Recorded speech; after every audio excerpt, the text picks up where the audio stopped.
Price loan. ഇന്ന് നമുക്ക് രണ്ടാമത്തെ മെസ്സേജിലോട്ട് പോകാം. ജെനസിസിൻ്റെ ഇൻട്രൊഡക്ഷനായിട്ട് പോകാം. ബൈബിളിനെ സയൻസ് കൊണ്ട് ആരും വ്യാഖ്യാനിക്കാൻ ശ്രമിക്കരുത് എന്ന് പണ്ട് ഒരു ദേവദാസൻ പറഞ്ഞിട്ടുണ്ട്. Don't try to interpret, don't try to prove Bible is right by the help of science, but rather try to prove man's concept about Bible was wrong by the help of science. എന്ന് വെച്ച് കഴിഞ്ഞാൽ science കൊണ്ട് വചനം ശരിയാണെന്ന് prove ചെയ്യാൻ ശ്രമിക്കരുത്. അതിലും നല്ലത് മനുഷ്യൻ്റെ വചനത്തിനോടുള്ള കോൺസെപ്റ്റ് തെറ്റാണെന്നുള്ളത് സയൻസ് കൊണ്ട് ഹെൽപ്പ് ചെയ്യാൻ ആണ് ആ ദേവദാസൻ പറഞ്ഞിട്ടുള്ളത്. അപ്പം കഴിഞ്ഞ ദിവസം ഈ മെസ്സേജ് ഞാൻ പറഞ്ഞിരുന്ന ഒരു കാര്യം, നമ്മളുടെ മനുഷ്യരുടെ വേറെ അടുത്ത തെറ്റെന്ന് വെച്ച് കഴിഞ്ഞാൽ നമ്മളെപ്പോഴും ബൈബിളിനെ സയൻസ് കൊണ്ട് പ്രൂവ് ചെയ്യാനത്. Bible itself is true. Okay, അപ്പം ഇതിൻ്റെ എക്സാമ്പിൾ എന്താണെന്ന് വെച്ച് കഴിഞ്ഞാൽ 1400 തൊട്ടിങ്ങോട്ട് നിക്കോളസ് കോപ്പർനിക്കസ് എന്ന് പറഞ്ഞ ആൾ കണ്ടുപിടിക്കാൻ സാധിച്ചു. ആ ആളുടെ തിയറി മറ്റേ പലരിൽ നിന്നും ഇങ്ങനെ തുടങ്ങി വെച്ചത് ആ ആൾ ശരിക്കും ഒരു പോളിഷുകാരനായ ശാസ്ത്രജ്ഞനായിരുന്നു. ആ ആൾ കണ്ടുപിടിക്കാനിടയായി ഭൂമിയല്ല നടുക്ക്, സൂര്യനാണ് നടുക്ക്.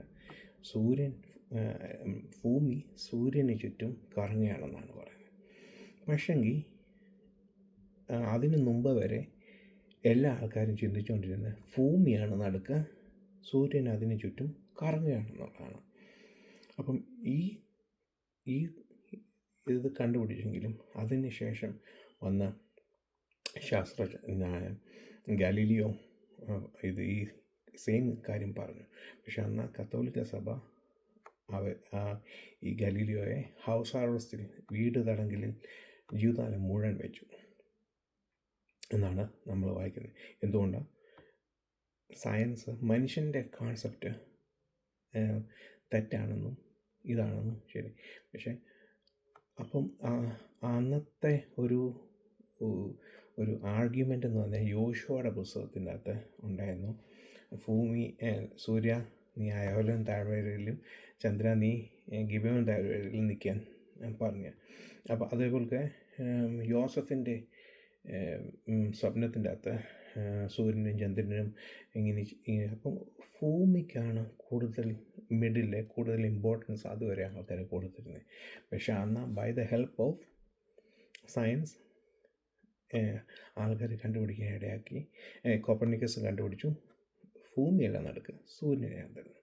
പക്ഷേ ബൈബിളിൽ നമ്മൾ അങ്ങോട്ട് മറ്റുള്ള ശരിക്കും വായിച്ചു നോക്കിയാൽ നമുക്ക് അറിയാം സൂര്യനാണ് നടക്കുന്നുള്ളത്. ഓക്കെ, അങ്ങനെ കുറേ തെറ്റുകൾ നമ്മുടെ മനുഷ്യർ തെറ്റുപറ്റിട്ടുണ്ട് ചിന്താഗതി കൂടെ. എന്നാൽ സയൻസ് എന്നാൽ അത് ഹെൽപ്പ് ചെയ്തു. ഈ സയൻസിൻ്റെ ആദ്യത്തെ തലതൊട്ടപ്പൻ അല്ലെങ്കിൽ പിതാവെന്ന് പറയുന്നത് തേലീസ് ഓഫ് മെലീത്തസ് എന്ന് പറഞ്ഞ ഒരു വ്യക്തിയാണ്. ആ വ്യക്തി ഈ ഫിലോസഫി കണ്ടുപിടിക്കാൻ കാര്യം ഒരു അന്ധവിശ്വാസത്തിൽ നിന്ന്, സൂപ്പർസ്റ്റിഷ്യസ് ചിന്താഗതിയിൽ നിന്നാണ് വന്നിരിക്കുന്നത്. എന്ന് വെച്ച് കഴിഞ്ഞാൽ ഈ തേലീസ് ഓഫ് മെലീത്തസ് ഒരു ഒലിവ് കൃഷിക്കാരനായിരുന്നു. അപ്പം പല പ്രാവശ്യം ഒലിവ് കൂടുതൽ വരുന്നതിന് വേണ്ടി ഒത്തിരിയും യാഗങ്ങളും ദൈവങ്ങൾക്ക് യാഗങ്ങളും ഒക്കെ കഴിച്ചു. പക്ഷേ എന്നാൽ ഒരു കിട്ടിയില്ല, നല്ലൊരു വിളവ് കിട്ടിയില്ല. അപ്പോൾ അവർ യാഗങ്ങളൊക്കെ കഴിക്കും, പ്രാർത്ഥന കഴിക്കുകയൊക്കെ ചെയ്തു. ഒരു പ്രാവശ്യം ഇദ്ദേഹം 1-2 മാസം അങ്ങോട്ട് മാറി ഈ കൃഷി മഴയുടെ ഏതാണ്ട് തടസ്സം വന്ന് കൃഷി ചെയ്തു. ആ കൊല്ലം 3 ഇരട്ടി മേടി വിളവ് കിട്ടി. അന്നേരം ഈ ആൾ വിചാരിച്ചു, ഞാൻ ഇത്രയും കാലം ഈ ദൈവങ്ങൾക്കെല്ലാം യാഗം കഴിപ്പിച്ചു, എല്ലാം ചെയ്തു, എന്നാൽ ഒരു പ്രയോജനം എനിക്കുണ്ടായില്ലല്ലോ. എന്നാൽ ഞാനിത് മാറി ഒരു മാസം അങ്ങോട്ട് മാറി ചെയ്തിരുന്നെങ്കിൽ ഇതാണ്. അങ്ങനെയാണ് ഓരോ ചിന്താഗതികളും ഫിലോസഫിയിൽ നിന്ന് സയൻസ് വരുവാൻ, സൈക്കോളജി, സയൻസ്, അങ്ങനെ ഓരോന്ന് പൊട്ടിപ്പുറപ്പെടുവാനിടയായി. അപ്പം ഈ വിഷയങ്ങളെല്ലാം മനുഷ്യൻ്റെ ചിന്താഗതി, ബൈബിളിനെ പറ്റിയുള്ള ചിന്താഗതി റോങ് ആയിരുന്നതാണ്. ബൈബിൾ എപ്പോഴും ശരിയായ പാതയിൽ നടന്നിരുന്നു. അങ്ങനെ ഒത്തിരി തിയറികൾ നമ്മൾ നോക്കിക്കഴിഞ്ഞാൽ നമുക്ക്, പക്ഷെ മോസ്റ്റ് ആൾക്കാർ എപ്പോഴും ശ്രമിക്കുന്നതിന് ബൈബിൾ ശരിയാണോ, ബൈബിൾ എപ്പോഴും ശരിയാണ്. പക്ഷെ എന്നാൽ ഈ സയൻസ് കൂടെ മറ്റേത് മനുഷ്യൻ്റെ കോൺസെപ്റ്റ്, ബൈബിളിനെ പറ്റിയുള്ള കോൺസെപ്റ്റാണ് തെറ്റെന്നുള്ളത്. അപ്പം അത് നമ്മൾ ജനസസ് അങ്ങോട്ട്, ഉൽപ്പത്തി അങ്ങോട്ട് പഠിച്ചു തുടങ്ങുമ്പോൾ ഒത്തിരിയും കാര്യങ്ങളുണ്ട്. അത് 1-ാം ദിവസം, 2-ാം ദിവസം, 7 ദിവസം കൊണ്ടാണെന്നുള്ളതൊക്കെ അങ്ങനെ ഒത്തിരിയും കോൺസെപ്റ്റുകളുണ്ട്. ഓക്കെ, അതൊക്കെ മനുഷ്യൻ്റെ കോൺസെപ്റ്റ്. നമ്മളിപ്പോഴും പഴയ ആൾക്കാരെ പോലെ ചിന്തിക്കുന്നതും, ഈവൻ നമ്മൾ അഡ്വാൻസ് ടെക്നോളജി എത്ര വളർന്നെങ്കിലും നമ്മളുടെ ചിന്താഗതി ഇപ്പോഴും എന്ന് കഴിഞ്ഞാൽ, സൂര്യൻ ഈസ്റ്റിൽ നിന്ന് ഉദിക്കുന്നു, വെസ്റ്റിൽ സൂര്യൻ ഉദിക്കുകയും വെസ്റ്റ് സൺസെറ്റ് ചെയ്യാനോ, അത് ഭൂമിക്ക് ചുറ്റും സൂര്യൻ കറങ്ങുകയാണോ ചെയ്യുന്നത്? മനസ്സിലായോ? അപ്പം നമുക്കിവന്തോ അറിയാമെങ്കിലും നമ്മളുടെ ഭാഷയിൽ നമ്മളിപ്പോഴും ആ ബൈബിളിലെ അല്ല പഴയ കാലത്തെ ആൾക്കാരെ പോലെയാണ് നമ്മളുടെ ചിന്താഗതി ഇതും ഇരിക്കുന്നത്. അപ്പം ഈ ട്രാൻസ്ലേഷൻ, അത് കഴിഞ്ഞ് ട്രാൻസ്ലേഷൻ്റെ അകത്ത് ലാസ്റ്റ് പ്രാവശ്യം കുറച്ച് കാര്യം ട്രാൻസ്ലേഷനെ പറ്റി പറഞ്ഞു. ഇപ്പം ട്രാൻസ്ലേഷനകത്ത് ആദ്യം ഒറിജിനൽ മാനുസ്ക്രിപ്റ്റ് ഒന്നുമില്ലെന്ന് പറഞ്ഞു.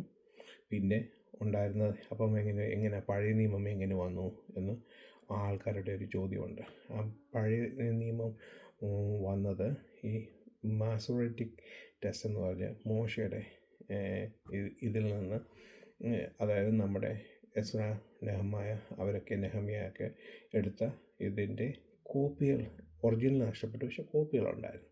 ആ കോപ്പികളിൽ നിന്നാണ് വന്നത്. അതേപോലെ സെപ്റ്റുവജൻ്റ് വന്നത് കംപ്ലീറ്റ്ലി ഒരു ഡിഫറെൻറ്റ്, അലക്സാൻഡ്രിയ, അതായത് ടോളമി രണ്ടാമത്തെ ആൾ 70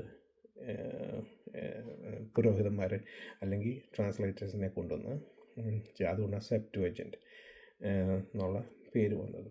അപ്പോൾ അങ്ങനെ കുറേ ട്രാൻസ്ലേഷൻ. എന്നാൽ ഈ എബ്രായ ഓരോ വാക്കിനും കറക്റ്റ് ട്രാൻസ്ലേഷൻ നമ്മൾ ഈ സെപ്റ്റുവജൻ്റ് നോക്കിയാലും അല്ലെങ്കിൽ മറ്റേ ഇംഗ്ലീഷ് ഭാഷയായാലും കൊടുക്കാൻ പറ്റുന്നത്. ചില എബ്രായ വാക്കിന് ഒരു ഇതില്ല, ഒരു കറക്റ്റ് ട്രാൻസ്ലേഷൻ ഇല്ല. ഇപ്പം ഹെസഡ് എന്ന് പറഞ്ഞൊരു വാക്ക്, ദൈവത്തിൻ്റെ സ്നേഹം കാണിക്കും, അതിന് ഒരു ഭാഷയിൽ ഇന്നേ വരെ അത് ആ ഹീബ്രു വേർഡിൻ്റെ കറക്റ്റ് ട്രാൻസ്ലേഷൻ കണ്ടുപിടിച്ചിട്ടില്ല. അതേപോലെ തോഹു വേവോഹു, പാഴും ശൂന്യമായിരിക്കുന്നു, അതിനും ഇതുവരെയായിട്ടും കണ്ടുപിടിച്ചിട്ടില്ല. അപ്പം അന്നത്തെ കാലത്ത് ഡിക്ഷണറി ഇല്ലാത്തതുകൊണ്ട് ഇത് പഴയ നമ്മൾ അടുത്ത വരുന്ന വാക്കുകളൊക്കെ നോക്കിയാണ് ഇങ്ങനെ ട്രാൻസ്ലേഷൻ കണ്ടുപിടിച്ചുകൊണ്ടിരിക്കുന്നത്. ഓക്കെ, അപ്പം ഇപ്പം ഞാൻ ഒരു എക്സ്പേർട്ടൊന്നുമല്ല, ഒരു ബേസിക് ഇതേ അറിയത്തുള്ളൂ.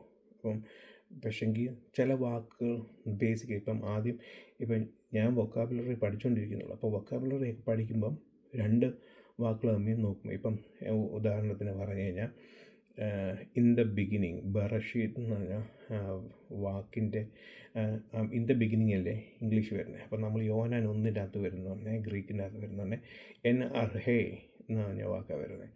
അപ്പം ഈ എൻ അർഹേ വാക്ക് തന്നെയാണ് സെപ്റ്റുവജൻ്റ് അകത്ത് ഇൻ ദ ബിഗിനിങ് ചെയ്തത്. പക്ഷേ എന്നാൽ ഈ ബറഷീറ്റും എൻ അർഹയും ഇൻ ദ ബിഗിനിങ് ഞാൻ പറയുന്നുണ്ടെങ്കിലും, പക്ഷെ അതിൻ്റെ ട്രാൻസ്ലേഷൻ വരുമ്പം യഥാർത്ഥ ഹീബ്രുവിൻ്റെ റൈറ്റ് വേർഡല്ല ട്രാൻസ്ലേഷൻ വരുന്നത്. നമ്മൾ സന്തോഷം പറയുന്നുണ്ട്, ഇംഗ്ലീഷിൽ ഹാപ്പി വരുന്നുണ്ട്, മനസ്സിലായി.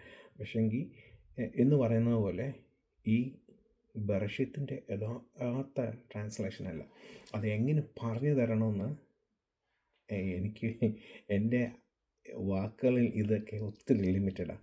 ഞാൻ അത് പറഞ്ഞ് കൊടുക്കാൻ പല ആൾക്കാരോടും എൻ്റെ സ്നേഹിതരോടും ഒക്കെ ശ്രമിച്ചു, പക്ഷേ നടന്നില്ല, വിജയിച്ചില്ല.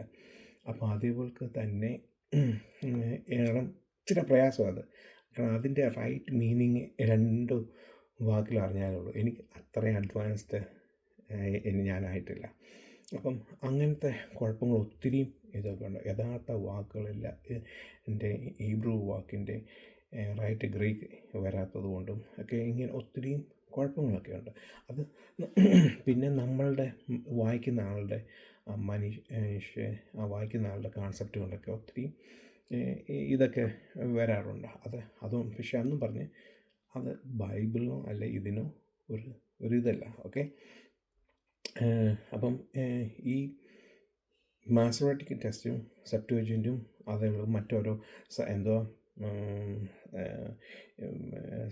ശമരിയാക്കാരുടെ പെൻറ്റുവജിൻ, സമരീറ്റൻ പെൻറ്ററ്റൂക്ക് എന്ന് പറയുന്ന അതിൻ്റെ അകത്തും എല്ലാം വാക്കുകൾ ഒത്തിരി വാക്കുകളും ഡേറ്റുകളും ഏതൊക്കെ ഇപ്പം അങ്ങനെയൊക്കെ തെറ്റുകളല്ല, എന്തോ ഒരു ഡിഫറെൻറ്റ് വേയിൽ വരാറുണ്ട്.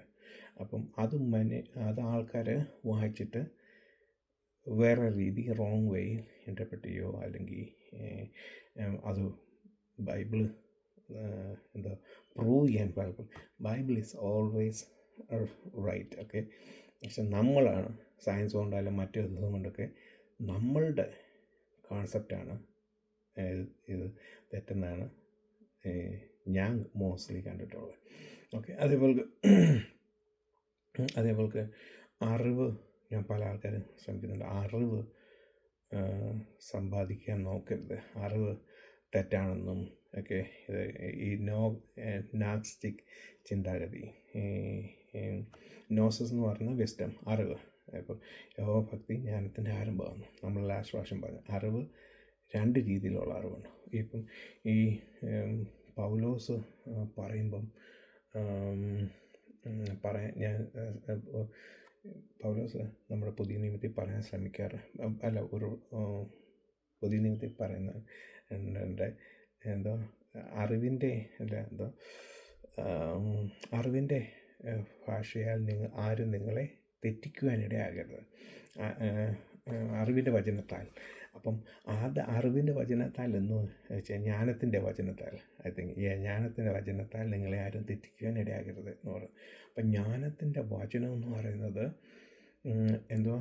ഈ ഒരു ഹമാദി എന്ന് പറഞ്ഞ ഒരു സ്ക്രോളുണ്ട്. അതേപോലെയുള്ള പല ഇതുണ്ട്. ഇപ്പോൾ നമ്മുടെ പുതിയ നിയമത്തിൽ നോക്കുകയാണെന്നുണ്ടെങ്കിൽ സൂഡോപ്പിഗ്രാഫിയ, തെറ്റായ മാനുസ്ക്രിപ്റ്റ് എന്ന് പറയുന്ന ഇതുണ്ട്. പിന്നെ നമുക്ക് അപ്പോക്രിഫ ഗ്രന്ഥങ്ങളുണ്ട്. അതേപോലെ അങ്ങനെ പല ഗ്രന്ഥങ്ങളുണ്ട്. അതേപോലെ ഒത്തിരിയും ഗ്രന്ഥങ്ങൾ അന്നത്തെ കാലത്ത് ഉള്ളതായിട്ടുണ്ട്. അപ്പം അറിവിൻ്റെ ഒത്തിരി ഞാനുണ്ട്. അത് കുറച്ചുകൂടെ കഴിയുമ്പോൾ ഞാൻ ഈ അറിവിൻ്റെ കാര്യം പറഞ്ഞുതരാം.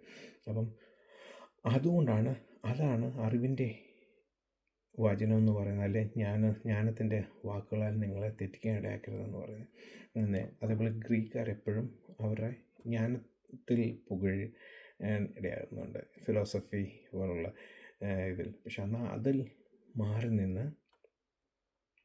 മാറി ദൈവവചനത്തിൽ ഉറച്ചു നിൽക്കാനാണ് എപ്പോഴും പറഞ്ഞിട്ടുള്ളത്. അപ്പം അത് കേൾക്കുമ്പോൾ നമ്മുടെ ആൾക്കാർ എപ്പോഴും പറയും ജ്ഞാനം തെറ്റാ. പക്ഷെ ആ ജ്ഞാനവും ഈ ജ്ഞാനവും ഡിഫറെൻ്റ്. ഓക്കെ. ഭക്തി എപ്പോഴും ദൈവത്തെ അറിയുന്നതാണ് ജ്ഞാനത്തിൻ്റെ ആരംഭം. ഓക്കെ. പിന്നെ ഈ ഉൽപ്പത്തിയിലോട്ട് നമ്മൾ വരുമ്പം ഒത്തിരി ഈ ടെക്സ്ച്വൽ ക്രിറ്റിസിസം ഒത്തിരിയാണ്. പറഞ്ഞാൽ 2 സൃഷ്ടിയെപ്പറ്റി നമ്മൾ വായിക്കുന്നുണ്ട്.